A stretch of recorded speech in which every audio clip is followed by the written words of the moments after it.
Hello बच्चों, let's see this question. And the question says, cyclic and non-cyclic electron flow is used in plants too. Options are to meet the ATP demands of the Kelvin-Benzel cycle, avoid producing excess NADPH H+. Option C, balance ATP and NADPH2 ratios in the chloroplast. Option D, all of the above. So, its key concept is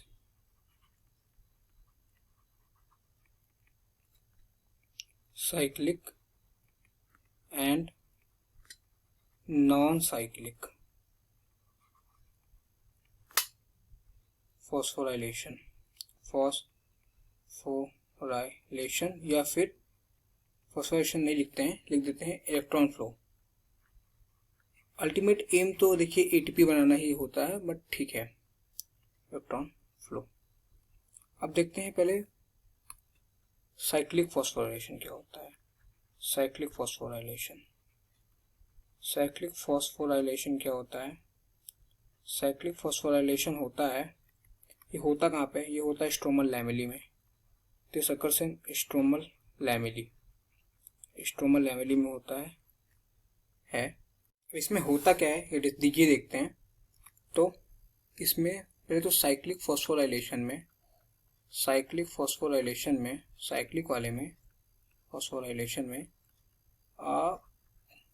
only PS1 participate करता है।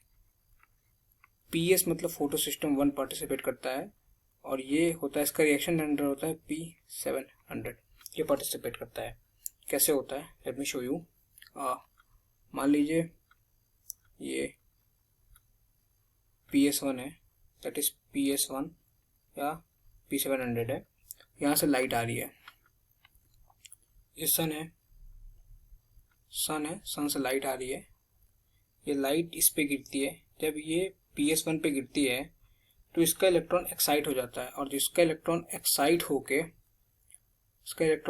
होके पहुंच जाता है electron acceptor के पास।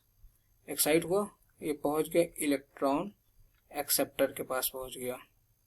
Electron acceptor के पास ये पहुंचा। उसके बाद फर्दर ये इसका इलेक्ट्रॉन डाउन हिल, ये इलेक्ट्रॉन इसका अप हिल ट्रांसपोर्ट में गया है। फर्दर इसका इलेक्ट्रॉन डाउन हिल जाएगा और इलेक्ट्रॉन ट्रांसपोर्ट सिस्टम में जाएगा ETS में, और फिर वहां से वापस से PS1 को मिल जाएगा। तो ये देखिए, इलेक्ट्रॉन PS1 से निकला, वापस PS1 में आ गया। तो ये साइक्लिक फोटोफॉस्फोराइलेशन होता है। इसमें ATP का फॉर्मेशन होता है, बट नो NADPH2, कोई NADPH2 इसमें PH2 नहीं बनता है, और नो ऑक्सीजन इवोल्यूशन, कोई ऑक्सीजन इवोल्यूशन भी इसमें नहीं होता है। अब बात करते हैं नॉन साइक्लिक फॉस्फोराइलेशन की। Non cyclic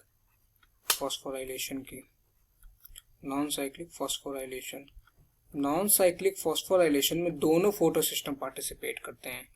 that is PS1 भी पार्टिसिपेट करता है, जो कि होता है P700, एंड PS2 भी पार्टिसिपेट करता है, जो कि होता है P680 नैनोमीटर। ये नैनोमीटर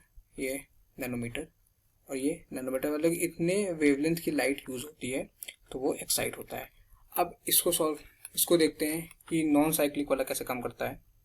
तो जैसे कि मान लीजिए ये है PS2 and this one is PS1। ये PS1, नॉन साइक्लिक को हम लोग Z स्कीम भी कहते हैं। ये PS1। लाइट का सोर्स हमारा सन से लाइट आई, ये इस पे स्ट्राइक करी, तो जो PS1 का इलेक्ट्रॉन है, वो एक्साइट हुआ। PS1 का इलेक्ट्रॉन एक्साइट होके ये इलेक्ट्रॉन एक्सेप्टर के पास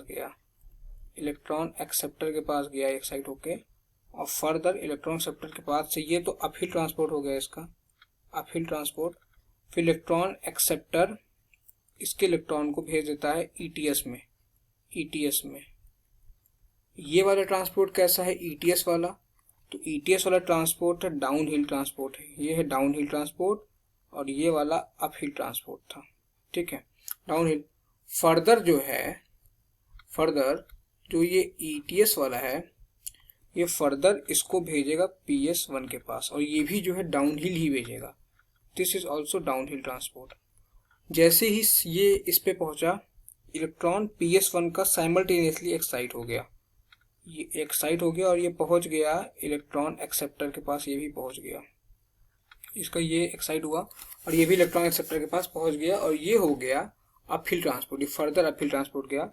उसके बाद क्या हो रहा है, उसके बाद हो कुछ ऐसा रहा है कि ये जो इलेक्ट्रॉन निकला है ना, ये वाला, ये जो है क्या कर रहा है, इसको रिड्यूस कर दे रहा है, इस इलेक्ट्रॉन को ये इलेक्ट्रॉन जो है ये रिड्यूस कर देता है NADP प्लस को NADPH में।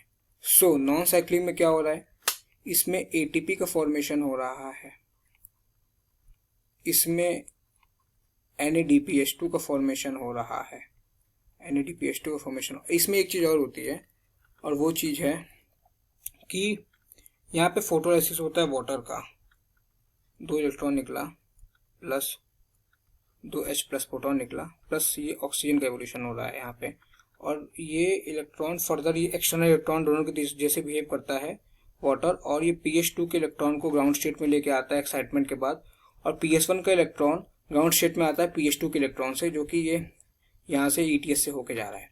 सो यहाँ पे क्या होता है, ऑक्सीजन इवोल्यूशन भी होता है, ठीक है। तो अकॉर्डिंग टू दिस हम ये समझ गए कि जो साइक्लिक और नॉन साइक्लिक फोटोफॉस्फोरेशन क्या करते हैं, meet the ATP demand for the Calvin cycle, दोनों में बनता है केल्विन साइकिल, ATP बनती है साइक्लिक और नॉन साइक्लिक दोनों में, तो ये वाला पॉइंट तो सही है।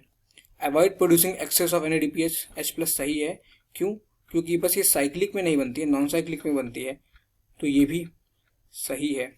और ये बैलेंस भी करता है ATP और NADPH2 के रेशियो को इन द क्लोरोप्लास्ट। कैसे बैलेंस करता है ये देखते हैं कि जैसे C3 साइकिल होती है, जो C3 साइकिल होती है उसमें जो है जो रेशियो होता है वो होता है 3 ATP का एंड 2 NADH2 का रेशियो होता है, तो देखिए रेशियो बैलेंस ही है इसमें भी।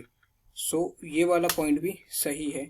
तो और answer will be option D, that is all of the above.